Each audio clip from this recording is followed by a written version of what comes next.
Let's do this. We chatting today? Hey everybody. What's going on, David? David Rivas over on TikTok, holding it down. Hold it down, hold it down. Yo, were you able to come through like the scheduled event that I created? I made an event over on the TikTok side today, so I tried that out. What's going on? Hey, Ab has. Oh shoot, it left. Sorry. Um, is there that Italian? Sorry, I don't know what you mean by that, Tyler. Sorry, if you could say that another way. Play well. What's going on? Hey, George, Leon, Ahmad, Amsha, Sahil, Milan, Samuel. What's going on? Matt, Armida, Cable. Hey, just getting a bunch of highs. Hey, everybody. How y'all doing? How y'all doing? How do you get your love to show? My live to show screen like this? Well, I'm streaming through Streamlabs and through TikTok Studio right now. So I got a little bit of a cough today. It's a little bit better than yesterday, but anyways, I'm trying out a new layout today. So before I did this whole different layout, it looked a lot like this, which looks pretty cool. But everybody's been complaining about my time lapse thing that I've been doing, and so for me, I wanna try out some new stuff, just testing things out all the time. So a little bit simpler today. Yo, hey Nicole, how you doing, son and hun? Welcome in. Yeah, I'm gonna hit you up after this actually. So Horizon, what's going on? Kennert, how you doing? TikTok guy, TikTok land. YouTube, how we doing? We got 3 viewers on YouTube. Anybody gonna say hey first? Who's gonna say hey first? Hello from Detroit. Oh, hey, how's it going? My mom's actually from Detroit, so yeah, I've been up in Michigan a lot. They all use their hand a lot to tell you where they live. Feel a little burnt out. Thanks for asking. Oh, I'm sorry to hear that, Matt. Honestly, yeah, for me, as a creator doing this full time and everything like that, it can be a slog, and you can lose your passion day by day. One day you're on, the next day you're off, and it's for me, I'm really intentional about setting time for myself around. Like I've been trying to do that mentally. Specifically, I've been starting to run a lot, been going golfing more, and it's stuff where I'm just like away from my desk and I'm just like doing something that's a little bit more calm. And so yeah, it helps me actually like be. It sounds like super corny and super cliche. Like it helps me be ready when I go sit down at my desk. That sounds so fucking lame. I'm gonna stop. I sound like a jackass right here. What's going on from Nigeria? Yo, I'm not sure, but I'm pretty sure that Instagram fixed their UI because I'm only seeing chat. Thank God. Yeah, good job, Instagram. You fixed it. Before, the chat was constantly getting flooded by people joining. And maybe just I don't have a lot of people joining, but no, geez, okay, spoke too soon. Now there's people joining. Yeah. I had 100 on the view though, so I was like, okay, everybody's here. What's going on? Appreciate the efforts. Yo, appreciate you appreciating me. So today's show is gonna be great. We're gonna be doing 2 portfolio reviews. So I'm starting to try to do 2 because I've been doing this queue where you can go sign up. Oh hey, sorry, Ismail. Yeah, I do have a course on Figma. Go check out my Figma course. It's a banger. But anyways, yeah, I'm doing 2 portfolio reviews now because I checked the queue yesterday. Basically, you can go to my bio link and get in the queue to get a portfolio review. Anyways, I checked and we've got 35 left in the queue. So lots of people to come, and I'm like, damn, okay, this is gonna take so long to catch up. So what we are doing is we're gonna do 2 reviews a day, a lot more bang, bang, bang, and I'm also going to rank them a little bit. So a la Dave Portnoy pizza reviews, right? So I'm gonna be like ranking hero sections. I'm gonna be rating, your case study sections and all that stuff. So it's gonna be really fun. Started that yesterday, and it felt pretty good. I feel like I still was able to give some really good juice, but still made it manageable and quick. So yeah. Sorry for the cough. All right, so let's get into it. Today, I want to talk about this thing. It lives rent-free in my brain. It is my Roman Empire. And we're talking about this thing that I saw at Config. So I went to Config and last year. And if you're not going, I'm going to be going this year. Who's going to config this year? Are you going to config? I hope to see you there. Anyways, well, when I went to config last year, they were dropping the variable modes and stuff like that, and basically I saw somebody do this thing, like they just had this like backdrop thing. Yeah, what is config? Good. I'm not laughing at you. I'm laughing at me because like, duh, I should have brought that up. Yeah. So config is this is a conference that Figma puts on now every year. Oh, geez. Hold the phone. You guys are seeing the backgrounds of my world right now. Okay. And we're going. All right, here we go. Okay, so anyways, yeah, so this is config, or I call it config, but apparently all the Figma people who I've spoken to always call it config. So I don't know. It's a weird thing, but like developers call this word config. They don't call it config, or from the developers I've spoken to. So anyways, this is a conference that's going to be happening in June 26th, 27th. I'm going to be going. But anyways, I went last year, and they dropped their variable modes. And in there, they were like they had this like screen, just kind of like prepping the speakers on the main keynote stage. And somebody had this awesome demo of a variable mode of like just an interesting way to do it. And I like think about it all the time. I think so.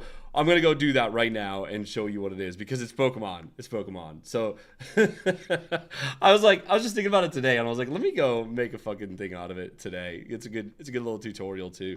So what I'm gonna do is I'm gonna make a thing. I'm gonna make a section, and now when I drag this Bulbasaur in, it's going to automatically switch to the different evolution stages, right? So let's dig into it. It's stupid, I know, but it's awesome. So let's just fucking do it. So first off, let's set up our modes really quick. So this is Bulbasaur. What's your favorite Pokemon, by the way? Ivysaur. What is this? Venusaur? Venusaur? Fucking wrote it down. Venusaur. Yeah. All right. Are we ready? Are we vibing? you all are gonna enjoy this a lot. Trust me. Yeah. Okay. So we've got our mode, or not our modes, but we've got our sections that will allow us to do a mode thing. So I'm gonna grab these three, and I'm going to up here. You can't really see it right here. There's a button here. I'm gonna press the caret, and that's gonna allow me to create a component set. So what that just did was it created one component with three different variants inside of the component. It also has over here on the layers panel, it has a property that they'll automatically set, and one is Bulbasaur, one's Ivysaur, and one's Venusaur. So what we can do this in a few different ways, but I think actually, will it work? I don't know if it'll work. Hold on, let me just try this one way out. So oh geez. All right, so I'm gonna bring this down. So we've got this guy set up now. So can we set it? Okay, yeah, we can set it to string variables. Okay, cool. So I'm gonna go create a new local variable set. I'm gonna create a new component set, create collection, not component set. Sorry, new collection of evolution stages. Oh my gosh, I cannot spell today. You see how bad that is? Evolution stages. It's an evolution. So I'm gonna put a string of just like evolution type. And yeah, so we can call these. We will call this not or no evolution. This mode is first evolution, and then this mode is second evolution. All right, so inside of there, we're going to create a string of Bulbasaur. All right, on the first evolution, we'll call it Ivysaur, and then the third, we're gonna just type Venusaur, Venusaur. Sheesh. Okay, cool. So Venusaur. I spelled that wrong. Venusaur. Ivysaur, Bulbasaur. Okay. Now all we have to do is set this right here. See, so this is what's so cool about variables is you can assign properties or assign variables to the property selector. So we've got this where I can switch it from Bulbasaur to Ivysaur and to Venusaur, but I can also assign that a variable. So, oh geez. So this little button will show up right here. I'm going to press that cog. I'm going to scroll down until I find the evolution stages. We're going to set that evolution to evolution.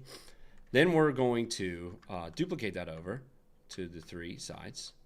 And then I'm going to, on here, I'm going to switch this mode, right? So currently the mode is just auto, like so no evolution. But I'm going to switch it to second evolution. I'm going to switch this one to first evolution. I'm going to switch this one to no evolution. So now this is what the actual demo was that I saw on config, not config apparently. So here we go. All right, you guys ready? Are you ready? Watch this. Look at that. Isn't that just fun? Isn't that just? I'm getting way too many giggles out of this right now.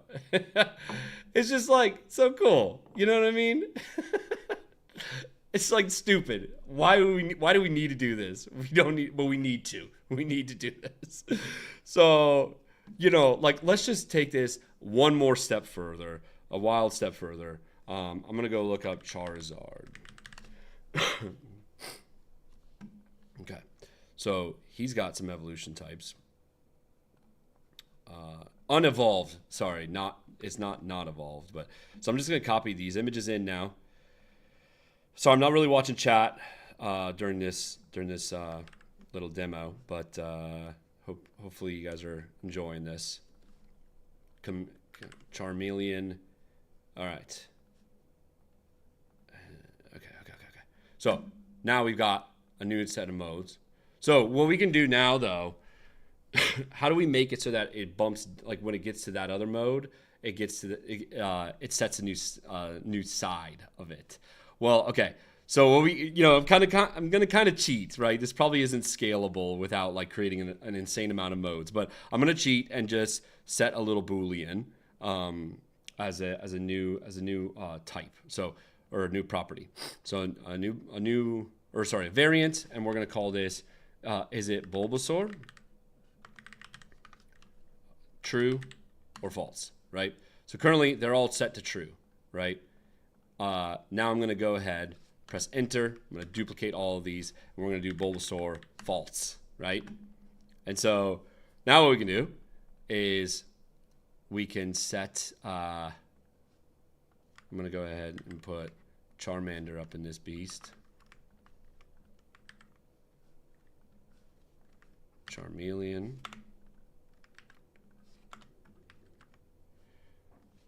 Okay. And Charizard. Okay. Charizard. Well, okay. We're going to have to switch this all up. We're going to have to switch this all up. So we've got to actually remove the name from it to be able to make it scale. So we're going to do, we're going to switch this to a number, actually. I'm going to delete this variable. I'm going to create a new number variable. We're going to call this, evolution or stage. We'll call it stage, right? We'll do 0. We're going to do a 1. We're going to do a 2. Then we're going to set a Boolean as well. So we're going to create a Boolean. We're going to say, is this Bulbasaur?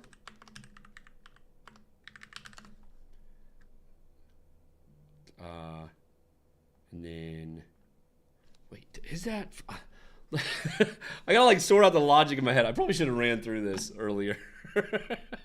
we're having some fun here though, so it's gonna be good. It's gonna be good. I'm gonna go ahead and set this again to the number. Oh, okay. Sorry, this is stage 0. This is stage 1. This is stage 2. This is stage 0. This is stage 1. This is stage 2. Okay. Now we've got an assignment. We're going to assign the evolution stage to the stage. Then we're going to go ahead, swap this evolution stage to no evolution. Okay, so that all remains the same, right? Does it work? Yeah, okay. So that works. Perfect. Okay. So now what we need to do is we need to find a way to automatically assign the section to have a, to have the Charmander instead.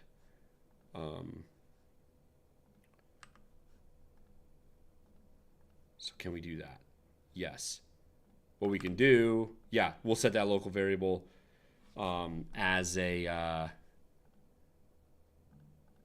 true. Is it? Jeez, I don't know. Let's think on this. I'm gonna have to sort out these modes in my head. We'll call this Charizard.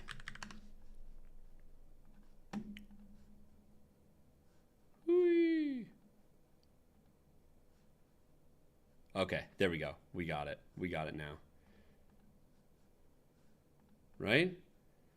Oh, geez, no.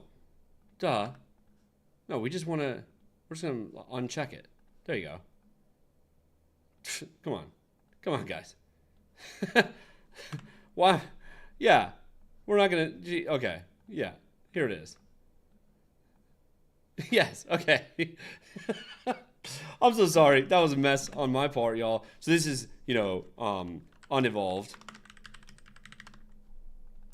for first evolution, second evolution. There you go. So then now we can just set Bulbasaur, or whether it's Charizard, Charmeleon, Charmander. We'll call this Charmander. That way it is scalable. And then these guys are set to true. All right, perfect. Yes. So there you go. So we just made all of that. Wasn't that fun? I had a lot of fun doing that. I just think about this every once in a while. I'm just like, that's like the coolest demo of how to use variables at a weird mode, weird thing that's not actually like a workflowy thing. And I wish I could credit whoever did it, because it was one of those live social feed things. So I didn't come up with this idea. I saw it, and then I just think about it all the time. So, yeah. All right. Cool. By Mr. Banks. Hey, Nolan created a plugin that generates variables from your textiles and attaches them. That's really cool. That's really cool, Mr. Banks. Yo, can you shoot me a DM if you haven't already, and I'll give it a look, and maybe I'll chat about it tomorrow on the live. 'Cause that sounds really fucking cool. So, all right. So, got that done. We're on track. 17 minutes. Not too bad. I'm going for 15 minutes. On here, and then 2020 on the portfolio reviews. But here we are. We are going to do some portfolio reviews now. Are we ready? Today we are going to be reviewing Vanch's portfolio, or Vanch. I'm going to say Vanch though. I'm super sorry if I brutalized that name. We're going over Vanch's portfolio. We're also going to talk about Christina's portfolio as well. I gave both just a quick open, and both look really nice. First impressions look really nice. So, I guess before I jump in, any questions? We got probably 3-4 minutes. If you got anything, hit me. Let me check social or Instagram feed really quick. Yo, Leonie over on YouTube. Finally a YouTube chat. Hey, everybody. How are you doing on YouTube? But right now I'm streaming on YouTube, TikTok, and Instagram. If you want to watch any of these in a replay, if you got to go, but you still want to go watch the portfolio reviews, you can always check out my YouTube channel. I got all of these live streaming over there. Additionally, just going to do a little bit of housekeeping stuff too. I want to talk about my portfolio, or my bio link in there. In my bio link, there is a button inside my bio link to get a portfolio review. Right here, you can join the queue. So go ahead and join that queue if you want to get your portfolio reviewed. And that's what I got. What's my opinion on upcoming Figma updates and glimpses I got? Well, hey, so you try to get me in trouble. You're trying to get me in trouble. So I am lucky enough to get to collab with Figma a lot. I've now done I think like 18 videos for them now, maybe even 19 at this point. I've done a lot of posts with them, which I'm like I've peaked as a creator. There's no getting bigger than that in the design world as a design creator. But what I will say is that I am locked in an NDA, so any new stuff that they talk about, I don't get to talk about until they announce it and launch it. But I don't know if this is breaking bangs or anything. Currently, I've not been given any privileged information that you don't have from my view. But yeah, that's about it. The final thing I'll say about that too is this. I got to announce this guy, this micro creator, where the Figma collabed with Work Louder. When is that coming, by the way? Figma a merch shop. It's got to be dropping soon, right? When is it shipping? I don't know when it's shipping exactly, but I'm pretty sure they said around April, May-ish. So anyways, it's a really cool keyboard. I use it all the time. I have to take it with me everywhere I go whenever I'm working. So anyways, let's get to the actual portfolio review, shall we? I think that that's enough jab. Let's get into the good stuff, and I want to go cover over on Vanch's portfolio today. So this is the first one. You're in the hot seat, Vanch. Are you here? I hope you're here. Let's dive in. So we've got I create seamless digital experiences. Yeah, I think that's great. Hey, I am Vanch. Yeah. I think there was a little animation. Let me just refresh it so you guys can see it. I thought there was more of an animation. Okay. Anyways, okay. I mean, yeah, this is good. Okay. So I would say hero section. It allows me to get right to the juice, which is all of this stuff down here. Nice little parallax animation kind of thing. It's pretty interesting. Yeah. Okay. So I would say I would give this hero section a 7.5 out of 10. I think you give your name, which is cool. You got a little bit of intrigue with the little Bitmoji there. I create seamless digital experiences. I think that's just a little bit vague. That's why I'm putting that at 7.5. But the layout is great. You're able to see right away some UI that you've done, which is nice. Like without scrolling, you're able to see some UI. I think that's always like a plus. And it seems like that pretty much sticks with you even on responsive, which that's a really nice effect. So I think I'm gonna give you a good solid 7.5 there, Vanch. Solid intro. Yeah, let's keep going. So we've got Hubhopper Studio creating. I don't really like. I love how simple this is, right? But I don't love revealing text.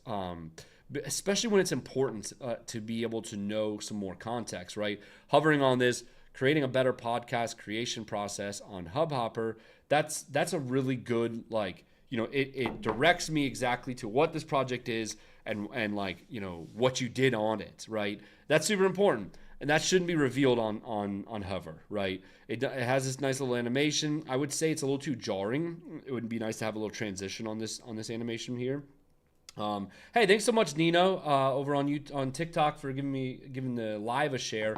Hey, if you didn't already, invite your friends into these streams because we all do a bunch of stuff. So, hey, yes, I can definitely review your portfolio. Just hop in the queue. I've got a bio link. In there is a button to go join the queue. That will take you to an Airtable form. That in there you'll jump in the queue. Currently, there is about 35 people and in that list, and so it's probably going to take a few weeks to catch up, kind of thing. Yo, thanks so much, Mr. Banks, for sharing as well. Much love to everybody. Okay, increasing the conversion rates for WeWork on demand. Cool. Giving a new look to race. Finding a new solution in 24 hours. Okay. Yeah, I mean these two are very abstract, or didn't give me too much context, but it's it's interesting enough to click on though. Giving a new look to race. What is race? Is that race like the the noun or adjective. Is that an adjective? I don't know. You know what I'm saying? Or is that a brand? It looks like it's a brand, but finding a new solution in 24 hours, that's cool too. Like always trying to learn. Oh, I like that. I like that line. Okay, but really quick, coming back up here. So not having to hover is an issue for me. But I think that the ones that you showed is really solid. I think that the UI shot on it is pretty good. Maybe, you've got room here to add like one, maybe two shots. Maybe add a little perspective or some drop shadow, like bang and drop shadow on these, some border or something. Put it in more of like a mock-up vibe. So like it's good, but it could be just a little bit better. But yeah, the fact that you have to hover on the text to see any text, and even then, it's not too much. Like increasing conversion rates for WeWork. What did you do to increase conversion rates? Is it to drive signups? Was it to drive some like actual stuff in the product? It's just a little too vague. That's the word, vague. I said abstract earlier. So all that to say, I would give this section here probably a 6.5. The content's good, or sorry, no, like the layout's nice. It's pretty good, like it's pretty, and it shows me UI. All of that's great. The context though, and the content around it, the fact that I have to hover is a big negative on those though. So, all right, always trying to learn. I like this section. Creative book, it feels like these should be clickable though. You know what I mean? It's not like you've got design podcasts, you show a design better podcast, so there's that. I don't know, just it's something about this layout feels weird to me. Like it's good, but it's could be a little bit better. I don't know. I seem to be quite popular. That's funny. You got some moxie on you, Vanch. I seem to be quite popular. But honestly though, this is a really nice, pretty layout. I like that you highlight these. That's nice too. And I think that this section is a winner. Keep this section there. Maybe just change this. It feels a little too full of yourself almost there. But I could see you're trying to be funny about it. You know what I mean? So maybe just try to rewrite it just a little bit. But solid line. Bringing the Bitmoji back, I think that's fine. Overall pretty solid layout, easy to digest. You have. Looks like 2 really deep dives and then 2 supplemental. So yeah, I mean overall the homepage is really solid. The homepage I would give although I gave this a 6.5, this a 7.5. I would still say though this is at least an 8.5 of a homepage. Maybe just clean this up a little bit and you get up to the 9 to the 9 range. All right. Let's jump into it. Okay, so I always like to bring this up is that when I'm reviewing design portfolios, I'm always going to go to at least one portfolio or one case study.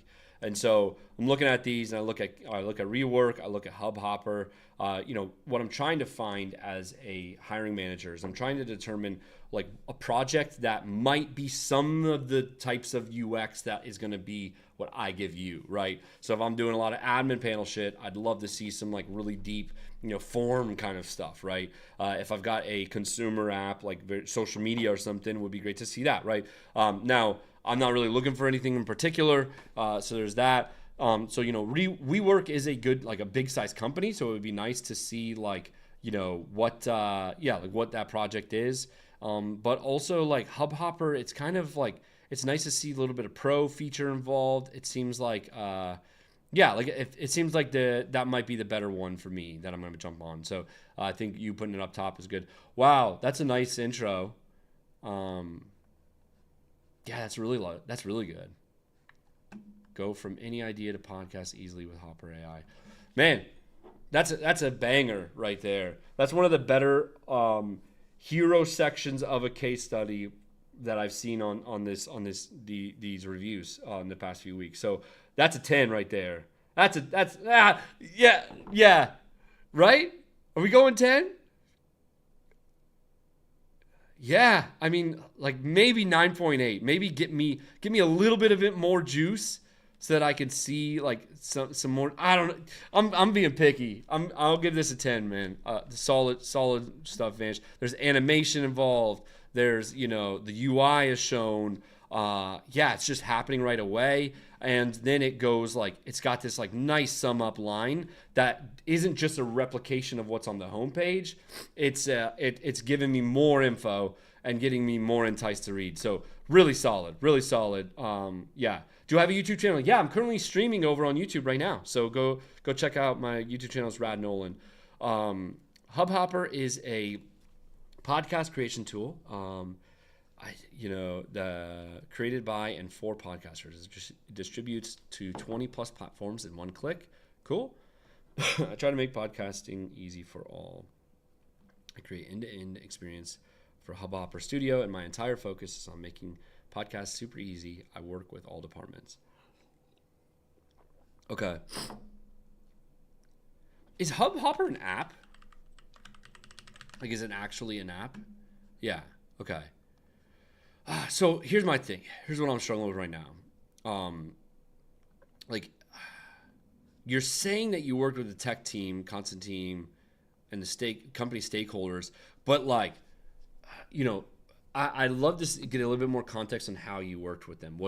Did you work on their team, like inside of their product team? Did you work at an agency that did work with them? I think that's the one thing that's missing from this section. It's a really nice looking section. It's nice little animation to be able to see all this stuff. It's giving me a lot of context. I understand what Hubhopper is without having to go to their website. But it's also so detailed that I'm like, wait, is this a real? Okay, this is a real product. This is not a fake thing. And he's trying to say that he worked with a tech team to get involved. So what was that? Hopefully you talk about it. Let's continue reading. But I'm a little nervous on wait, what is this? How I don't understand the context of how you did this work. And I think that's really important to share by this point. If I'm scrolling probably 2 viewport height worth. Yeah. So just a note on that. I would say this section, because of that, gets a ding.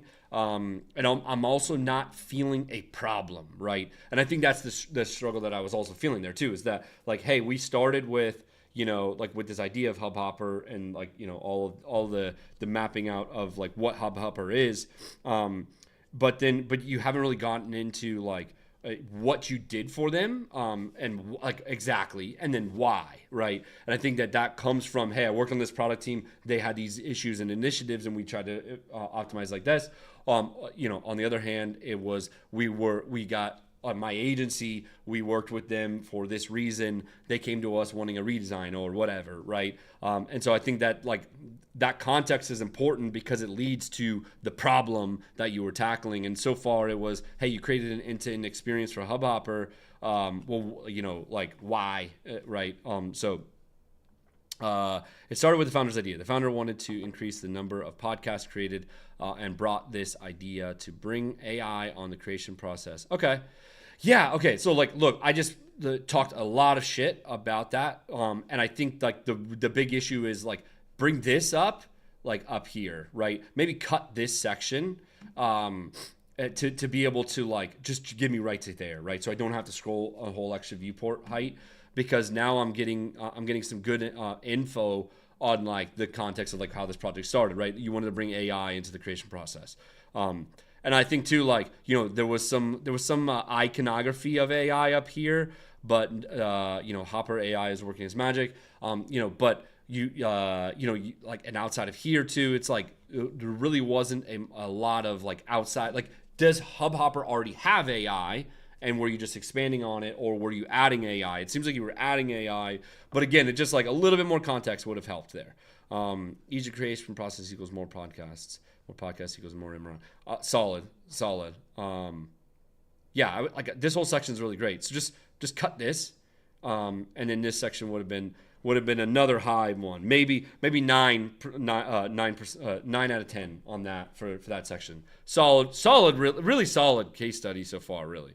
Then I started to find user problems. I wanted to spend the first week to conduct user interviews to find what creators needed. Worked with marketing team to send surveys. Nice. Love to see Zendesk support from a Slack screenshot. That just feels so real to me. And it's yo, again, what? How did you do this? Was it in a startup, or were you working with them, or was it a An agency? I don't know.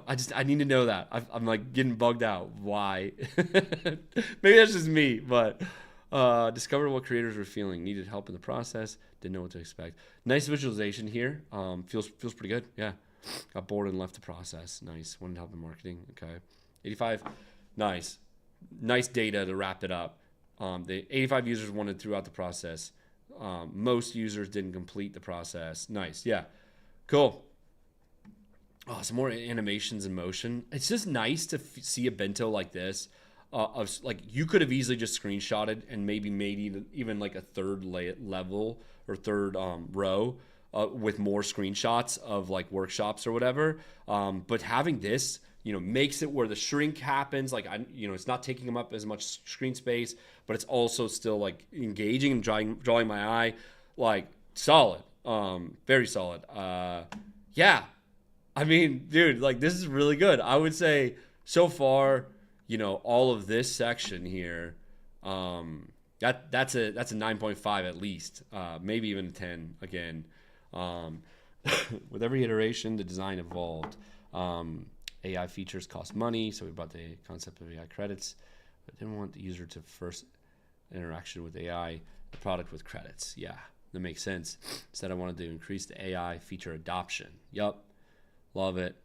5 credit. Yeah, that's a nice way to do it using credits. I mean, smart, creative problem solving, right? That's what we do as designers. We're not just artists here. We're not making stuff just for the users or just for the business. We're solving problems.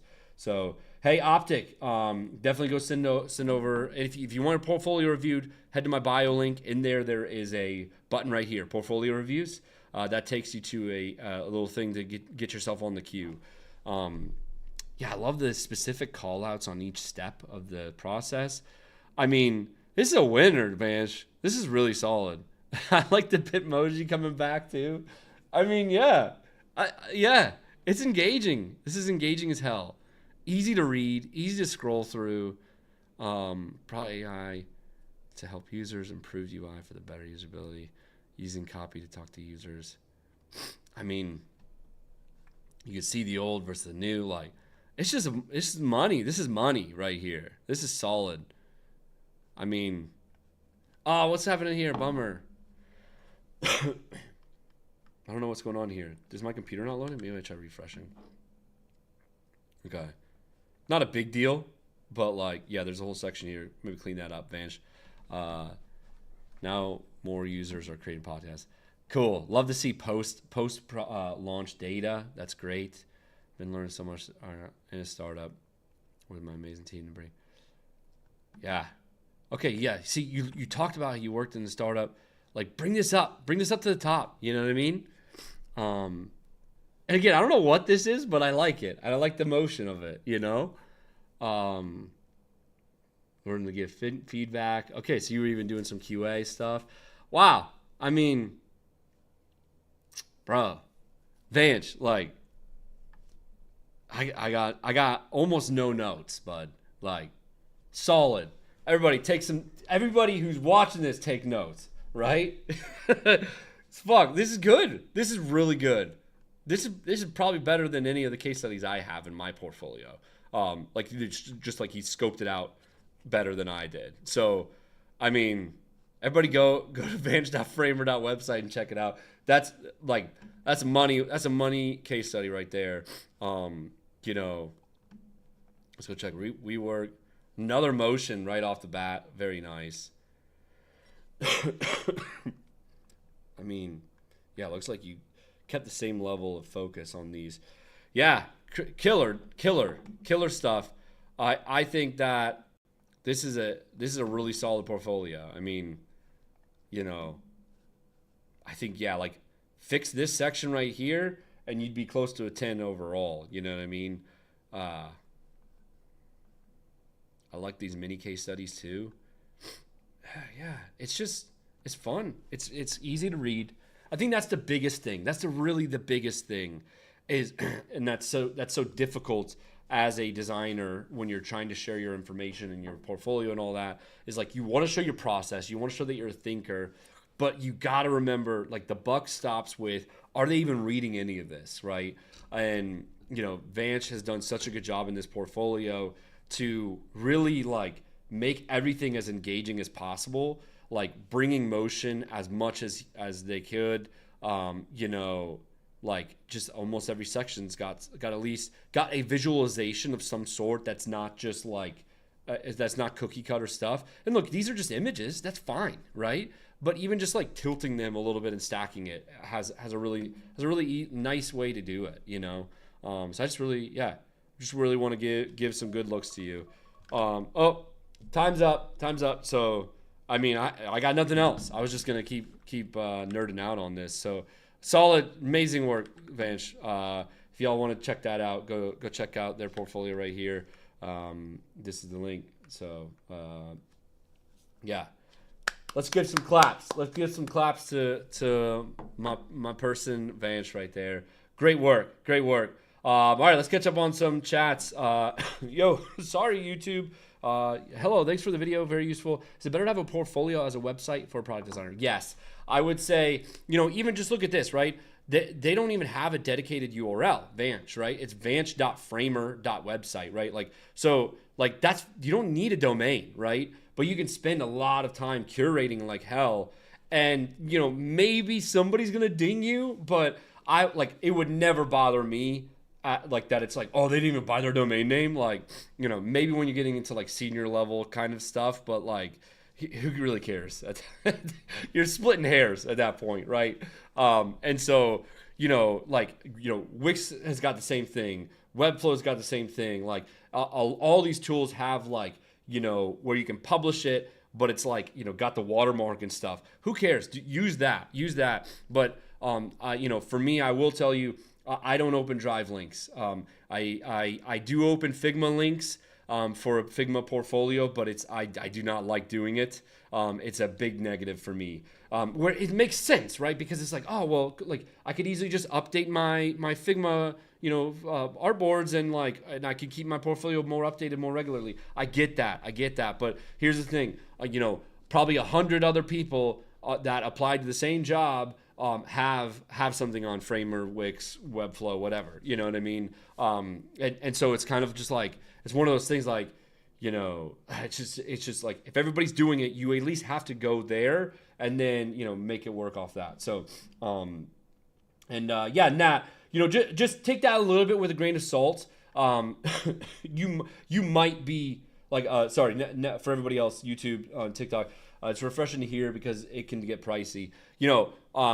Take it with a grain of salt. Maybe ask other creators what their opinions are. Maybe ask other hiring managers what their opinions are. For me, though, I've never complained about it. In fact, it makes my experience as a hiring manager so much better because I feel more confident about like the handcrafted nature that you did. I feel like, wow, okay, they can present information. And, I've heard some creators kind of talk shit about like, man, we got to really figure out how to fix this thing because like, you could be a product designer but not be good at web design, and you're losing jobs because of that.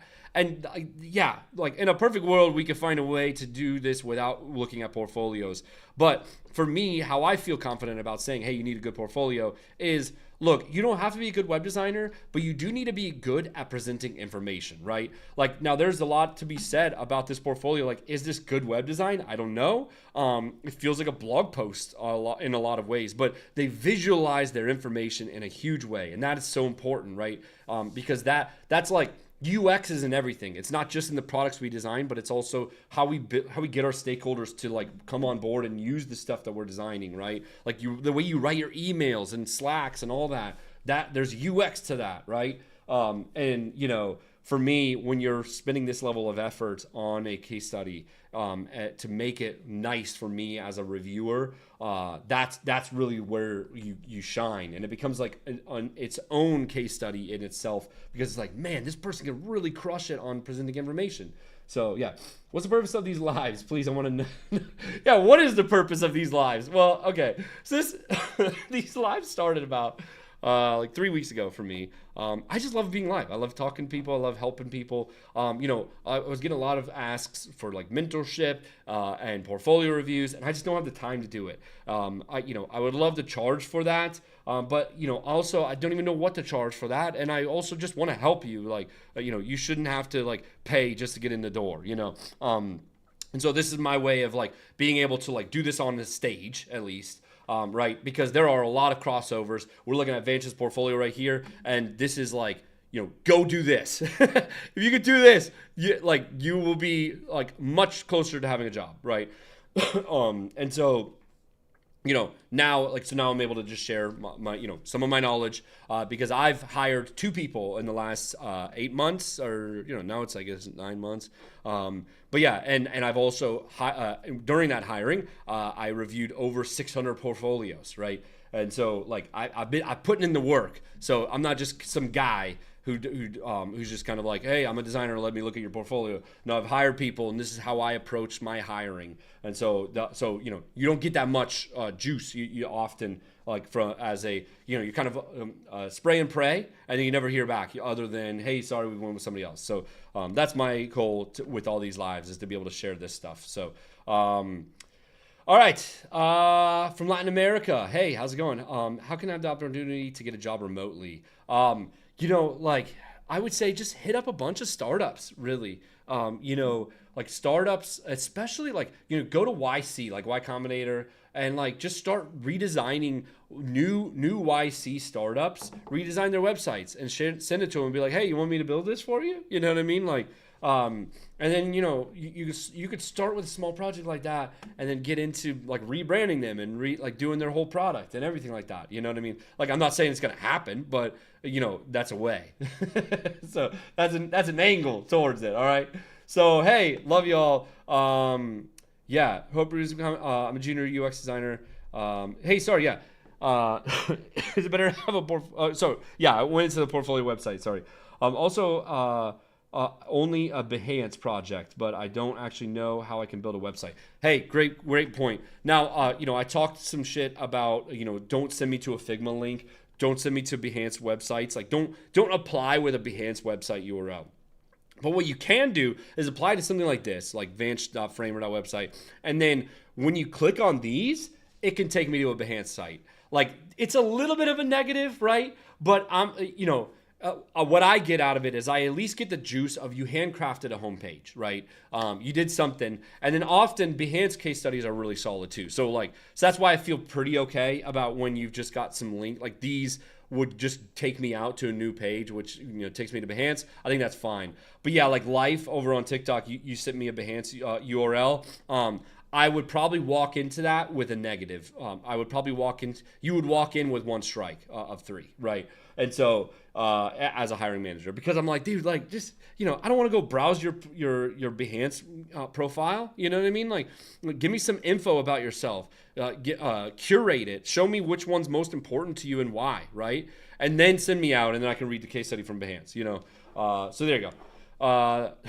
Do you know any designers getting a job overseas? I don't. I don't really know. To be honest with you, like I just did a post yesterday. It's not the most recent post, but it's like the second most recent post on my TikTok and Instagram. And I talk about all the stuff I'm doing in this past 6 months. I cut some stuff out of what I've been doing in there. So I'm like crazy busy. And so like I'm it's sad to say, but I'm just like kind of heads down all fucking day. I'm just like cranking content, cranking these lives, cranking comments. So yeah, I don't do too much networking, to be honest with you. I recently did go to a networking event locally, which is nice. I've now got some friends in the design world in my local area. So that's pretty cool. Big ups to Andy and Anthony. To y'all. Yeah. Thanks for the info. No problem, Life. And hey, look. What I was, I said that I'd be walking into your Behance profile with a strike already. That's not to say that you're out. You know what I mean? I'll still look at it. Not everybody would, right? Some hiring managers will automatically filter that out. So you might not even get your Behance profile looked at. But if I walk in and it's like the most amazing projects and like killer presentation of information, killer UI, blah, blah, blah, I might be like, wow, this is worthy of an interview. But here's the thing. Here's the brutal truth that I'll give you is if you actually have that level of work, you probably have a website. It's just like, you know, I'm painting with a broad brush here, and I'm sure that there are edge cases. There are people who are out there who are just on Behance or just on Dribble, but I'll tell you when I walk in with that strike, and then I've never done an interview with somebody who sent me a Behance or a Dribble link, and it's because it's just like you've just been doing it an extra like 3 or 4 months, right? At least, you know what I mean? And it's like that level, just it's just a nice little hair when you're reviewing 100 portfolios in a day. It's easy to pick the ones who are better than the others, So anyways, Masuda. Just wondering how often do I do these lives? I try to do them every weekday, and I'm going to start doing them around this time, right around 2 to 2:30 p.m. Eastern time, which is New York or Florida time. I live in Florida, by the way. But all right, hey, shit, I went overtime, but let's just crack into it. Here we are. We're gonna start this right here. We're gonna be going into Christina's portfolio. I'm putting 15 minutes on the clock. Let's get it, everybody. Let's get it. Okay, Christina. Cool. Hey there, I'm Christina, an ICT student based in Eindhoven. What's that? Netherlands? That's cool. Did I say Eindhoven right? Eindhoven? There you go. Yeah, and I like this nice little high there. I don't know. It's friendly, Yeah, I like the fade in. It's pretty good. This is a little illustration. It's not hurting. It's interesting though. It feels like, I don't know, there's a little bit of character to it. It gives me some vibes. Yeah, I mean, I like this just kind of floating by here. This feels pretty good too. So I'm going to give you on this hero section, I'm just seeing my skills. I would love to see, some sort of UI without scrolling. I think that's worth it if you could try to fit that in. So that's a knock on the rating here. But yeah, I mean, like the vibes, the interest, who you are, what you are, ICT student. What is ICT, by the way? Information and Communication Technology. Okay, got it. Gotcha. Makes sense. Relevant field student. Cool. I would say this is probably a 7 out of 10. 7 out of 10 for the intro. It's engaging. That's the big thing that got it some points. So cool. My skills: communication, empathy, user research, wireframing, HTML, CSS. Cool. I'm gonna try zooming out a little bit because I'm like watching this on a very tight window. So hopefully we can get out of some responsive issues. Wireframing, HTML, CSS, Swift, usability testing. Nice. That's interesting. Love to see HTML, CSS, Swift. And, you don't have to be a developer or know development to be able to, become a designer. 100% you don't need to know code. However, I will say, the best designers that I know are also developers. And the reason why is you build this good enough bar. Like there's like that thing in your gut where it's like, I've spent enough time, it looks good enough, let's move on. It's hard to build that when you have limitless design window, right? But you're automatically kind of putting yourself in a box. When you know code, you're kind of like thinking more like a developer, and you're like, that really won't work. You just do that a little bit better, unless you've been designing for a long time. So anyways, okay, I'd say this section is a 5. It's probably best to put this down here. Honestly, like it's nice, but then you've got this here already, right? You've got this like UI UX designer thing. Maybe try putting these maybe try putting these skills up here somehow, right? That would also make the hero even more engaging than it already was. And yeah, like Skylar said in TikTok there, it does feel a little stock imagey. You know what I mean? You've got this nice illustration here. Maybe this is stock as well, but like would be cool to see some branding come from this and then educate these things. And it's not doing that there. So yeah, I'd say 5 out of 10. Not bad, not too good. Yeah, projects I'm proud of. Glow Buds, promoting awareness about the dangers of loud noises at festivals. Cool. Inclusivity app. Creating a mobile solution to address a real world issue. By the way, this font looks really small on your guys' screen. It's because I've zoomed out a lot. This is actually what 100% looks like. So it's just because I'm like viewing on a weird browser browser size. So, okay. DJ press kit. Fun project where I made a press kit for a professional DJ. Okay. Yeah. Okay. This one, I'd say cut this one. Unless you're trying to apply for jobs that where you're going to be doing some branding, it feels like almost like a question mark. Like, wait, what? You know what I mean? Yeah, additionally, you don't even put up here the branding as a skill. And then you've got a whole case study potentially about, some branding stuff that you did for DJ Magic. So I think cut this one. And, you could just lean on these two, and then I think that'll be better than having that third random project. I think that's my opinion there. So all that to say, 4 out of 10. I love to see some UI, great UI shown here. Looks bubbly. Zooming in, I've got some concerns, some little concerns about some of the design decisions that you made that looks like they stacked up and didn't get fixed later on in the process. And I'll go into that when we go look at that app. But yeah, I'll just say 4 out of 10. I'm passionate about creating user-friendly interfaces and powerful designs, and I enjoy using my work to impact the world. With a keen eye for detail, I pay close attention to every detail. So yeah, you're probably not going to get 2 paragraphs out of people. At most, you might get this one read, right? So, maybe blend the two. Additionally, this one just kind of feels like bingo cardy, like all of the things that, you think that I want to hear, kind of thing. And so just cut it. I don't think it's necessary. Good to see socials there. Cool. Okay. Yeah. Overall homepage, 6.5 out of 10. It could use some work. Focus on these other two, and then move these skills to the bottom, and then also brand those a little bit more. That's what I got. More detail, but I was also told not to center all text. It's should we center text?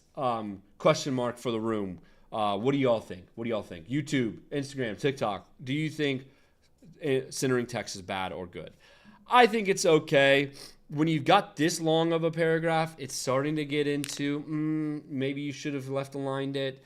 The fact though that it's wrapped in a card, it Christina can get away with it. I would say probably cut this in half either way. You know what I mean? I think that's really where centering text becomes an issue, is when you have 5 rows of text to read, it gets harder to read, and it's harder to follow over time. So I would say shortening these in general would be a good idea. But then also too, having some insight around, or some thought put around, maybe don't center it if you need that much text, you could drop the centering, because that really is where it breaks down. And that's kind of what I'm going to get into on this Inclusify, is just looking at this screenshot. There was some design decisions that were made that stacks up, and this is the thing. This is what happens in your design process, right? You make a decision based on hey, I'm designing this one section of this one screen. Then you get to screen 5, and every screen has 10 sections, and you're like, fuck, this the way that I did this broke everything else. The whole system's messed up, and it's on you as the designer to go back and fix it, you know what I mean? But early designers, it gets to the point where you're like, this sucks, I just want to move on. Let me move on. And so you do, and then you make a case study out of it, and you're like, and then those design decisions are felt by people like me who are going to reviewing these projects. I tell you that going from 95% good to 100% good is really hard. It takes probably more time than it took to get to 95%, right? Because you've got to really tighten that up. And this goes for any creative endeavor, right? Illustration, whatever. That last 5% of details is the thing that takes it from good to great. So all I'm gonna get off my soapbox and just say, I have a feeling based on that screenshot that there were some design decisions that were not tightened up on those details. Now, it's funny. I've got this like, yeah, no, I'm not going to talk about it.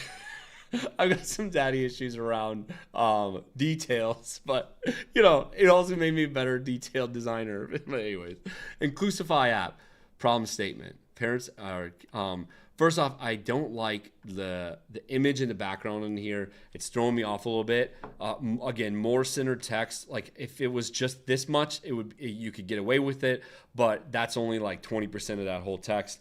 So really, you gotta give me some more tightened up on the content. I'm not going to read this as a hiring manager. I'm going to start moving on, right? But the problem is like, if this is the problem statement, this is the whole thing, right? So like, give me the juice and move on, right? Like that should be the goal here. Parents and caregivers of children, regardless of ability to encounter challenges in finding suitable playgrounds due to the lack of awareness and accessibility. That's a lot of that's a lot of words. That's a lot of words. Run this through a grade level checker. Let's run this through a grade level checker really quick.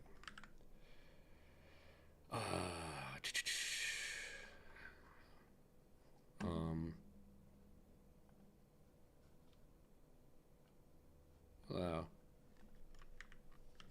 How do we get it? How do we get it? Calculate. There we go. Please select at least one formula. Flush reading ease. Average reading level. Let's just process all of them. Look at this. This is extremely difficult to read. It is a college graduate level reading. That's tough. And look, and here's the thing. You want to look smart, right? You want to look smart, but again, I'm coming in as a reviewer of portfolios. I'm coming in having read probably 50 portfolios before I got to yours, right? I'm reviewing 50 to 100 a day, right, when I'm hiring. And so, make this idiot proof. Assume that I am a great, elementary level reading. Try to get there. Because again, what that does is it makes it where it's like a sentence or two, and it's like, boom, I read it and I know exactly why this is a thing, right? Again, I'm not going to read it, and even if I did, apparently I wouldn't. It's a very complex sentences to read. So, okay. Target audience, primary target audience, parents and caregivers who enjoy taking their children with or without disabilities to playgrounds. Now that's cool. Just go there. Just go there. Now I have a child with disabilities, and so that's cool. That speaks to me. Fucking drop this. Give me this, right? Let me just copy this over, bring it over to the readability score. Let's see what this looks like. Ideally, 30 words. This is another set of extra words. Come on. I can't test it. I'll tell you though, it's a lot easier to read. I'll just give you that. It's a lot easier to read. Oh gosh, we got 3 minutes. I gotta get moving. I would say though, this is like a 3 out of 10 for me on the intro section. Like lean into this. Drop this image in the background or have it as this image in the background, right? Because they're taking them to the playgrounds, but the playground picture is blurred. This one's not, right? So there's a lot of little things that you could tighten up here. 3 out of 10. Design thinking process, framework, this project. I don't think it's needed to call out design thinking as a step. For me, I always talk a lot of shit about design thinking for the longest time. And then once I started doing education content around design, I realized design thinking really is very important. But it's so important that it's not even worth talking about. Like the fact that you talk about design thinking, it's like, duh, like, are you designing? You know what I mean? And so I think that for me, having a whole section on it's not necessary. I'm not seeing it on a few portfolios now, like in these past reviews. And it's just not worth talking about. Don't even bring it up. Empathize, like a lot of unnecessary information on one of the websites. You could, cut everything else but this then, right? If you were, and also you probably don't even need to call out empathizing. But I like this, exploring user insights. That's interesting. So just show exploring user insights, drop empathy, show this, right? Main issues, boom. And because that, again, that's the steps. That's the steps that we as designers take. So like talking about design thinking is not necessary if you're going and showing me those steps. So yeah, how do you take your child to the playground? Cool. Yeah, this image is okay. It feels like you could recreate this in Figma, couldn't you? So like, do we need to like, not that you have to, right? Because like going back to Vanch's stuff, Vanch had these screenshots and that's okay, right? Vanch had like these screenshots, and I think that was a good thing, right? And it looks good there. But this one, just the way you took this screenshot is awkward. So like if it's gonna be like this, recreate it if you can. Define. Yeah, again, the root of the problem, lack of awareness. So cut everything else because I'm not gonna read any of those other things. Just say like the root of the problem that we found was the lack of awareness. Boom. Okay, 30 seconds. Jeez. Whoo. This is way too much text. Yeah, okay. Get into the wireframe. That's cool. Okay. Yeah. All right, so I got 15 seconds. I'd say, yeah, let's just look at this image really quick so I can look at, give you some insights on the design because I said that I would, right? So, all right. Actually, I'm just going to copy this into Figma really quick so I can like scroll around, right? So, okay. Added filters to based on my target user preference. That's okay. That's cool. I like that you're calling these out and all that. I just don't. It didn't feel like you were about to go into those. Did it? Let's see. Hold on one sec. Sorry about that. Here we go.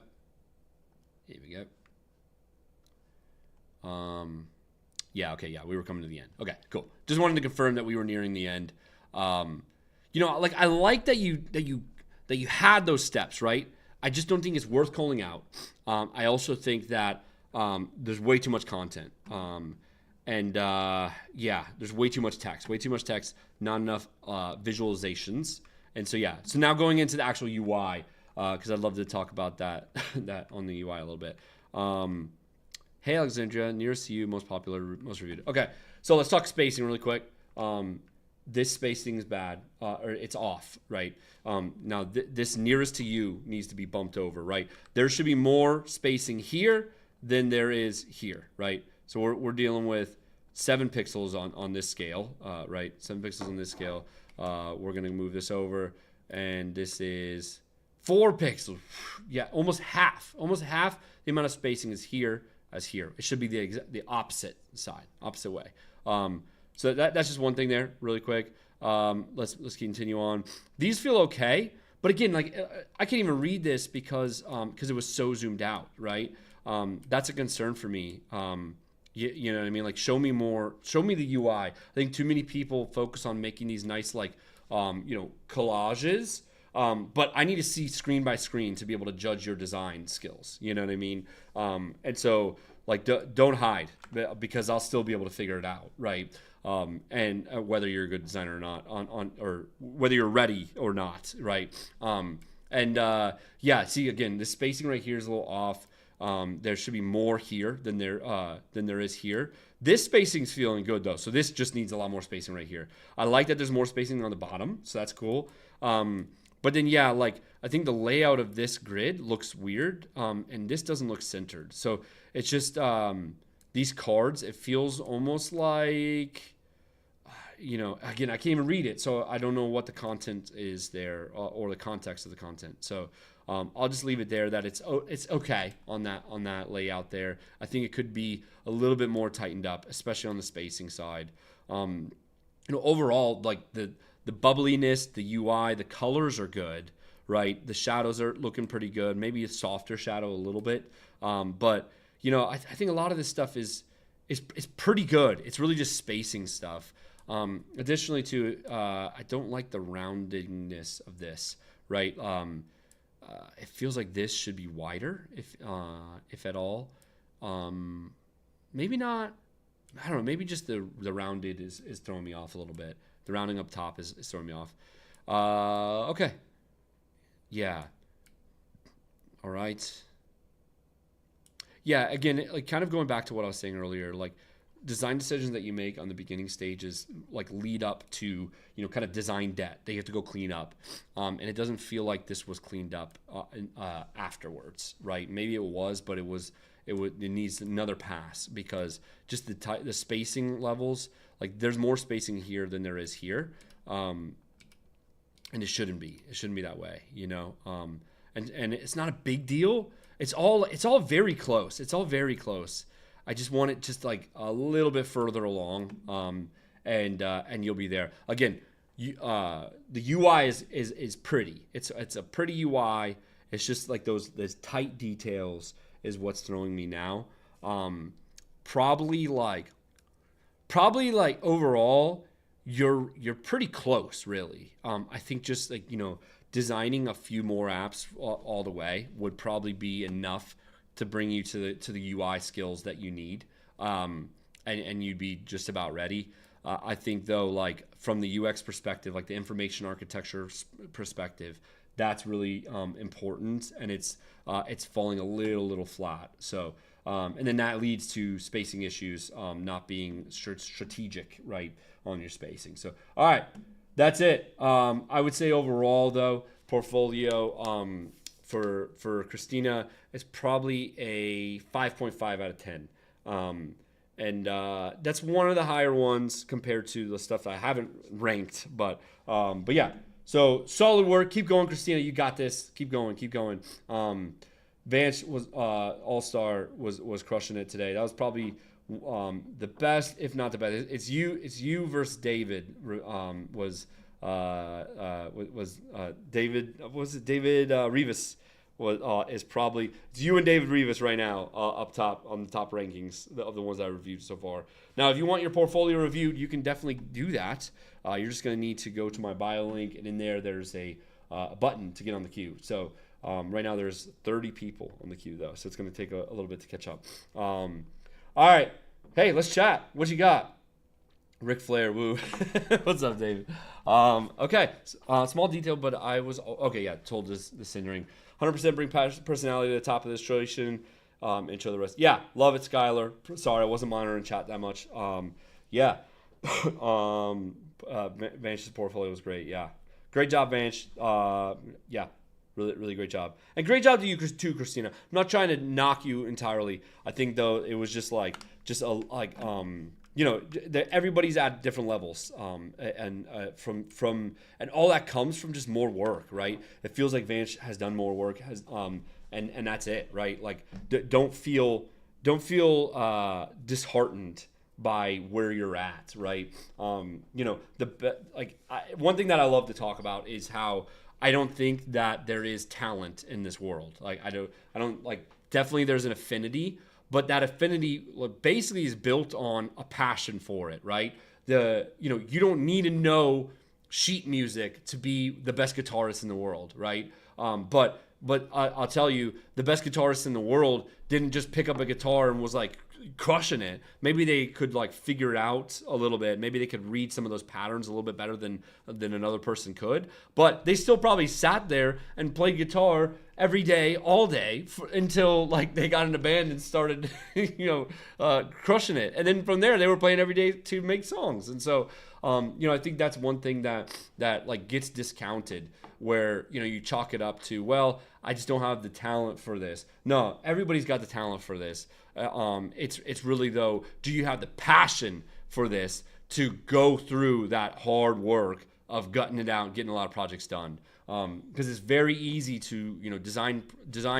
It's very easy to design 10 projects 20% of the way, right? It's very easy to do that. But can you design 5 projects all the way to the end? Every single screen designed, thought of, strategized, all that. That is where the real juice comes from, right? And that's whether you're a web designer, app designer, or whatever. Like all that stuff is where you get the most juice and most growth as a designer. It's just finishing stuff. So, I have a design challenge called 70 Rad where, basically you do a project in 10 days. And the truth is, I want to make a 70 Rad version 2, or, what happens after the 70 days, because the reality is the most you can do in 10 days amongst all the rest of your life is you can't finish a project in 10 days. And purposefully in the 70 Rad challenge, I said, do one flow. You do one user flow and an onboarding, and that's it. And so, like, that's probably 5 or 6 screens. Probably the average app is going to be like 20 screens at least, And so, anyways, all that to say, make projects and try to finish as many as you can. And then your favorite ones that you really like, go redo them over and over, and then like add more screens to them. And that's how you can use a fake project in your case studies and still get a job with it. It's because you can feel that. You can read it when it's a fake project without even reading, hey, this is a fake project, right? You can just feel it as a hiring manager. But the reality though is I'll know when it's a fake project and be like, holy shit, they spent this much energy and it looks this good. This is amazing. Like it's almost like a plus for me when I see those level, is because I'm like, I know that they're still haven't got their shot, but when they do, they're gonna go fly. You know what I mean? And I think all of you sitting here have that within you. Just maybe it's not now, maybe it's 6 months from now, maybe it's a year from now. But in that year, 6 months, whatever, you gotta put in the work, and that's the reality. Is like you gotta have passion to put that work in when you want to go hang out with your friends or just relax, or you're tired, whatever. But like for me, like that was something that I never felt as when I was getting started. Was I was just so excited about all this shit, right? I was so excited to just like keep hustling and learning new things and trying out new styles and all that. And so, if you're an early stage designer and you're trying to get a job and you're struggling with it, just keep trying to have the fun side of it. Keep focusing on what you like about this, and just go do that. And explore your skills on the stuff that you love to do, because that's going to shine. So, yeah, all right. I'll get off my soapbox and answer some fucking questions now. I think a motivator for design would be a leadership board with rankings on your site. Oh, that's a fucking cool idea, David. Yeah, dude. Yeah. Well, I've already reviewed about 10 portfolios at this point, so I'll have to go re-rank some of those. But I think that's such a good idea, David. Yeah. And you know what's really cool? So I've reviewed 10 portfolios on these lives already, and I went back the other day and looked at some of them, and already pretty much everybody has made updates to their portfolios. So that was really cool to see. I just want to give you all some love and say, great work, keep hustling. And yeah, like that's the way you get there, is you just keep going, right? Yeah, all right. If I submit my portfolio, how will I know when you're going to go review it? Yeah, I know it's a tough one. I got to build my processes a little bit. Right now, I've got it all in Airtable, so I could probably publicly share these. And in fact, I don't actually have. I can make it so that only the URL is shown, so that way it's like not like privileged information. How do you all feel about that? Would that be I'm sharing personal information? I don't think so, right? If it's just the URL shown, so you can see when yours is in the queue. I don't know. Loving these new streams content. Thanks so much, Kai. Appreciate you. I'm having so much fun, honestly. Oh shit, sorry. Stick. Hey, could you tell me which platform is good for portfolios? Any of them that you'll go in and do it. So far, I've seen a lot of good Framer portfolios on these reviews. But like if you're a drag and drop person, Wix is good. Squarespace is good. If you know code a bit, Webflow would be good. One of my favorite platforms that I've seen when I go review portfolios is UXfolio. Whenever I see a UXfolio URL, I kind of get a little excited because they actually have these built-in modules. I've never actually used it, but they must have them because it's the same template on the case studies. And so they must help you a little bit on guiding you. And so check UXfolio. I don't know. No, hey Stefan, know me since Stranded Unicorns. What's up? How you doing? And Yanni, thanks so much for following me. Appreciate you. If you're not following me, you should be, because I do these lives every day. I also talk a lot about content and all that. Go ahead and name drop Wix Studio. I know. So if you don't know, guys, I am sponsored by Wix Studio. And so I'm definitely biased. I'll tell you that. But I will truthfully tell you, like, you know, in my opinion, the best platform is the platform that you're going to go do a thing on, right? And I think that, you know, Wix Studio does a really good job of allowing you to just like, if you know, you can free flowingly throw stuff together, which can be a problem if you're not strategic about it. But it also makes it where it's a little bit more accessible, in my opinion, than a lot of the platforms. Now, Framer though, if you're really good in Figma, they have that Figma to Framer, and so it's kind of like one of those like no-brainer things of just like design your portfolio in Figma, send it to Framer, and all your case studies can be in Behance or whatever, and that'll be good enough, you know. But also too, make your case studies in Framer or Wix Studio or whatever as well, because Vance did it and Vance crushed it today. Yeah, David, what's your portfolio built on, by the way? I don't remember. Any other questions? Oh shit, sorry, YouTube. I've been missing some chats over there. My LinkedIn post made me find, and I'm already love your content. Oh, thanks so much. Yo, Lean, that's so cool that you found me from LinkedIn. That's like the first I've heard that, actually, which is really cool. Yeah, I'm much larger over on TikTok, and then I'm also getting there on Instagram as well. But I've been doing a lot of pushing over on LinkedIn, so that's so cool to hear that pay off. You just made my day. All right. Love to see a ranking system. Hell yeah. Okay, Dakota, I'll definitely do that. Yeah, by the way, I went to your portfolio the other day, Dakota, and I saw you made some changes on the stuff that we were talking about. So that's super cool. Congrats on that. I said a question on YouTube chat. Okay, sorry. I love it. We have a team of 30 members. For that, 30 members need to give work in teams, but separately need to work under us in Figma. How to make that happen? We have 30 members on the team. 30 members need to give work in different teams. Wow, that's a complicated one. I would say have a landing page inside of Figma. If you have a lot of files and everybody wants to find like the information properly, have one file where there's like you know, it's almost like a landing page with a bunch of buttons. Let me go fucking show you on this. I'll share my screen really quick and show you. We're on the minimal layout again. All right. Okay. So what I would say is, like, if you got a lot of screens or a lot of Figma files, right, and everybody's working in siloed situations, have a like landing like this where it's like roundup, you know, and then everybody's project is here.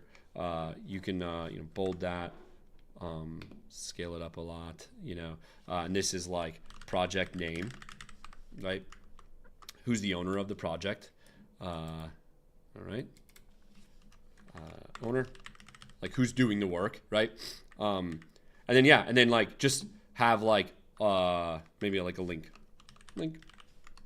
right? And then that would be, you know, like that would be the Figma link, right?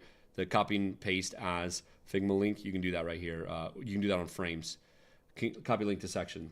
And so yeah, so then you just paste that, boom, and then just, you know, go do that for every project, and then just have everybody manage that and update that as they make updates. Actually, me and my team, there was a lot of like internal links for us, and we didn't have outside of our like close design team, nobody was really monitoring us in terms of like needing to view our shit. And so we actually just made a Kanban inside of Figma and then just worked off of that actually for a while, until we started to be like, okay, we need to be better on this. But yeah, I think that would be a really, really good way to do that. If you're trying to make a lot of files and bring them all together for a big team to be able to find everything properly, I think that'd be a great way to do that. So yeah. All right, I'm gonna be on for another 10 minutes. So let's keep chatting. Aware of HTML element states in general. For example, a button has stable state or default. Yeah. What about that though? As far as like designing that, how would you design that, or how would you code that? I guess. What's the question there? we're gonna find my my videos creative. Damn, can you say that another way? Apparently missed a lot here. How do I submit my portfolio? Yeah. So just go to my bio link if you want a portfolio review. Go to my bio link. In there, there's a button that says join the queue. And yeah, press that. There's a form. I'm gonna start making like a public ranking system. I'm gonna do it. I'm gonna rank it and share it so that everybody can see. And then also see where you are in the queue. That way you can like kind of gauge on when you're gonna be live, because I do 2 of these a day now. So you can kind of like compare that. So you mean a designer? Okay. Yeah. So for really, if you're trying to make disabled states and all that stuff for buttons, really it's on you to just like map those out, right? And then you design for them, right? So like, not always do you need a hover state for a button or a active, like a clicked state, right? It's nice to have a hover state, but if it's a component, then you don't even need to think about that or like show that anymore, right? But that's really great when you're going into like making a button, a component. It's great to set those states up so that way you can have those like, plan for those. So like, what does a disabled button look like? What does a hover button look like? What does a active button look like? And then you design those, and then you have that as a spot for developers to look at, and then and that's just the button states, and then you just use that button on all your designs, and you don't need to show every state every time, unless your developer's super annoying and doesn't work in components, but they should. So is there a way you can save files in the GitHub or other platforms? It's hard to manage, so we have to create a free team in Figma, but it doesn't work. Yeah, if you've got 30 people, you're gonna need a paid plan in Figma. There's just no way around. If you want multiple people to be looking at the same files, it's gonna be a fucking nightmare to manage 30 people on a free plan on Figma. If you're doing 30 people worth of projects, do you like, I'm not trying to be like sassy here, but how can you even do 30 projects on a free Figma plan? I don't even know. So yeah. Sorry, it's beyond me. I have a Figma course. I know Figma. I just don't know how that could be done. What do you think is the proper ratio of visuals to explain in a case study? I think visuals ideally have 1 visual per section. I think the least amount of reading you do on a case study, the better, right? And if you want, go to my YouTube channel, watch the replay of Vanch's portfolio, because he did a really great job of showing constant amount of visualizations over there. So, so I want to build an app. It will be for fun and learning, but maybe it can be popular. How would you start? It's a music app, by the way. So you're learning music. How do you start any app? You really got to nail the primary features, right? What's up, Neo? How you doing? Good to see you. But the truth is like, I've built a lot of products. I've started my own products. I'm now launched. Let's go with 4 products. My own products. Launched them and had like thousands of users on them. And the biggest thing that you need to focus on as a startup founder is focus, right? Like, everything is a distraction. Every fucking thing is a distraction. And the way that you get people behind you, the way that you inspire people to help you, the way that you build a great team around your product is through focus. Because what that focus does for you is it makes it where you as the founder have a flag that everybody is rallying behind, right? I and me as a person can come look at your website and instantly understand what you do and why you do it, and it allows me to say, I believe in that. I want to follow that. Let me jump on and follow along. Now that's a very generic way to say, or like generally that's what you need to focus on, is focusing on one thing, because the truth is it's a streaming music app. Okay, it's a streaming music app. There are hundreds of those. There's been lots of huge money moved in that space. So what makes yours different? And like, I'm sure you've got a thing. And so focus on that. Don't do anything else but that. Like the second that you're like, well, Spotify has this, so we've got to do that. That's where it's a race to the bottom. It's a race to the bottom. People will come to you for that flag, right? People will use your app for that flag. because they believe like, oh wow, yeah, the world would be better with this product, right?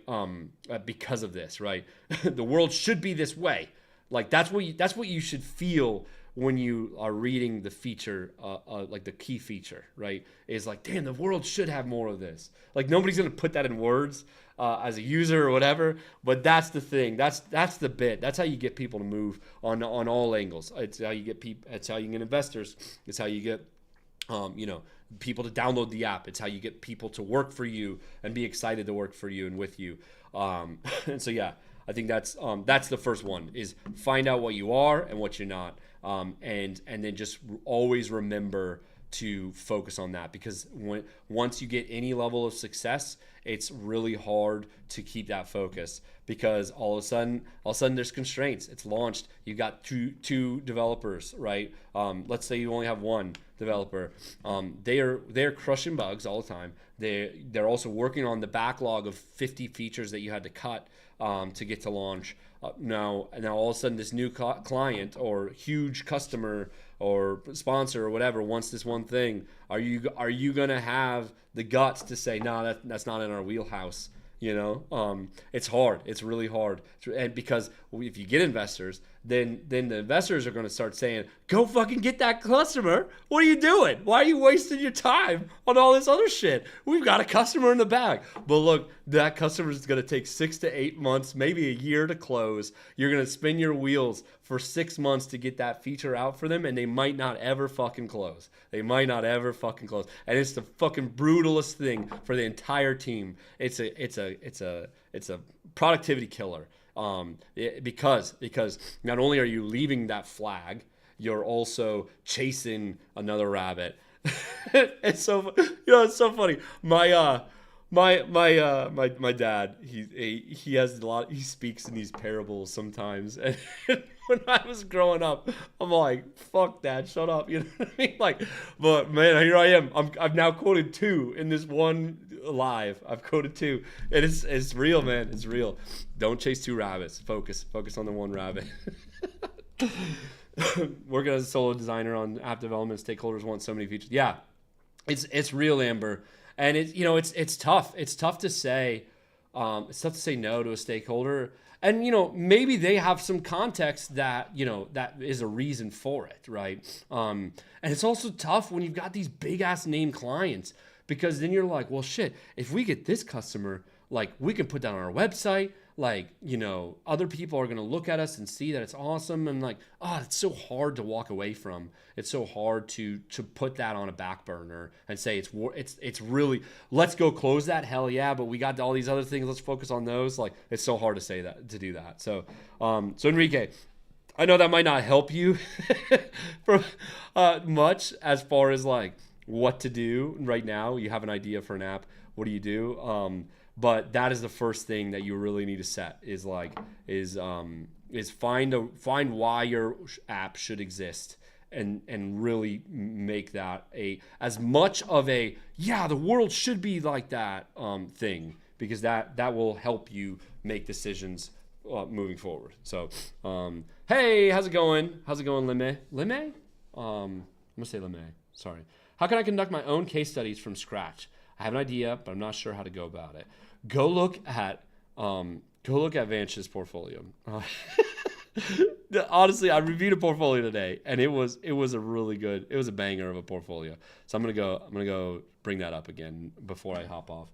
I'm gonna tell you why I like it so much. So yeah, let's do it. All right. So this was Vanch's case study, right? So let's dig in. So starts off with some motion. Starts off with some UI. Very important. I already did my portfolio reviews today. I did 2. This was one of them that I reviewed, and so far, it's either tied for first or it is first as far as quality. And I missed your boy. You followed me. Thanks so much for following me over on TikTok. Appreciate you. Okay. Anyways, So we've got an animation up top. Very nice. There's also UI to it. Very, very nice. Like, the UI looks pretty good. Like, maybe, it's a form, so whatever. But in general, Like it's the animation makes it where it's not just a boring form, right? Like it's just the thought here was perfect, right? Also, I can see go from an idea to a podcast easily with Hopper. Like, like what, like that's the synopsis of the project. Awesome, right?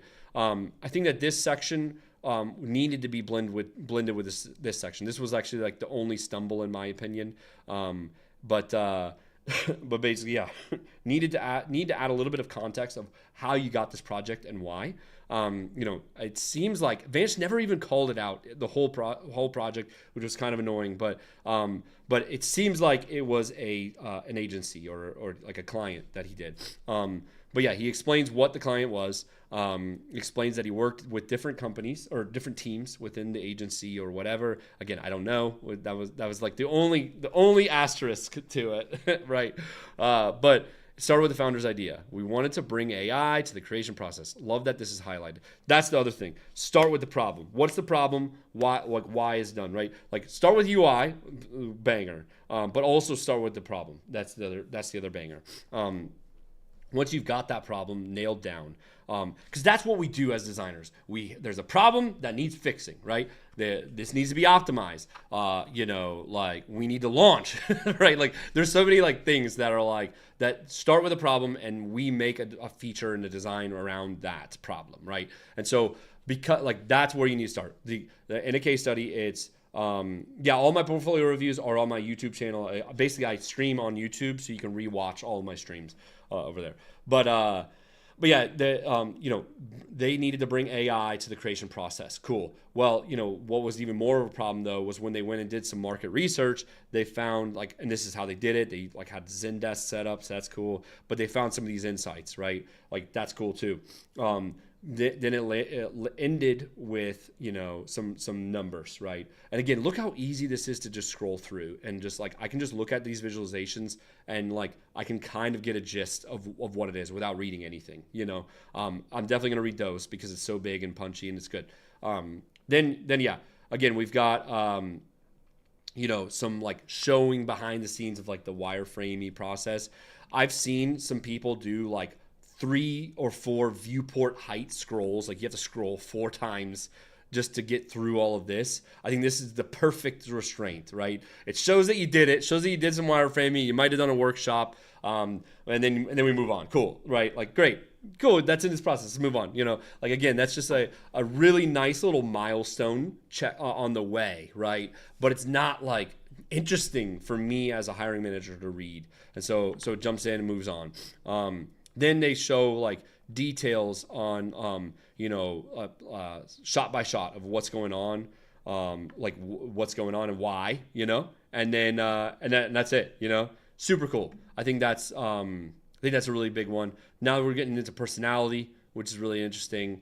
It's just all around really great, and I think that there's a lot of juice to this portfolio, and so that's why I definitely think you should go check this portfolio out. And check it out. Hey Alex, I've given lots of explanations on it, bro. You can go scroll down and find some videos on it. You can go watch my replays and watch that stuff too. Because basically, short answer is ran out of money and tried to keep it up. Going in debt myself to learn to try to make Strandiverse work out. Didn't work out, and it's a bummer. Maybe one day we'll bring it back, but it's tough. It's tough. Yeah. Well, cool. That's what a great way to end that. So let's bring it me. Haven't updated my portfolio in 2 years since job hunting as a junior. I would hate it. That's so funny though, Amber, is the truth is like, why would you ever update your portfolio if you're not looking for a job, Like literally the second you make your portfolio, it's out of date, That's what's tough about your portfolio. That's the hardest thing about it. But also that's why it's like fun though, because you're such a different designer in 2 years than you are like now, right? And so you go back and you've got so much more skills and work and all this to talk about. And so, it always takes an overhaul. Like I've never not completely redesigned my portfolio when I went to go design my portfolio. I never just like added new projects, you know what I mean? So, because you're a whole different person every time you get a new job, you know? So, yeah. All right. I think that's it. As a junior designer, what should I focus on building case studies? I'd say focus on showing that you started with a problem, showing that you have some sort of process to achieve that problem or solve that problem, and then show the final designs. Always show the final designs. I need to see those in detail. Don't just show like a roundup, like zoomed out with a bunch of stuff and graphics on top.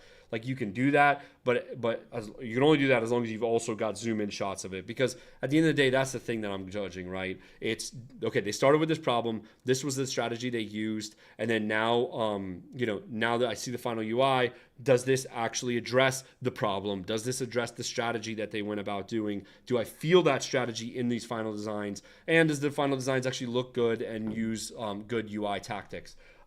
All that stuff is really easy to sniff out, and it's even easier when it's only shown in like one really zoomed out shot, you know. So I think those are the big ones that you should hit. My top advice for a junior trying to break into the industry: do more work, do as much work as you can, and it doesn't have to be real work, right? One thing that I love to talk about is my my 70 rad design challenge. Let me pull that up really quick. So I have this in my bio link, but there is this, this basically what you do is you get an email every day, and one of the parts in the email, it's this is 70 rad design challenge. So basically you get two tasks. You get a design recreation task, which basically is like, here's a cool looking UI shot, go remake it. And then there's 10-day projects where it's like, hey, you've got go to the generator, which is this screen, and find something. So find something that speaks to you. Design an easy-to-use parent-teacher communication app. Easy-to-use recipe sharing app.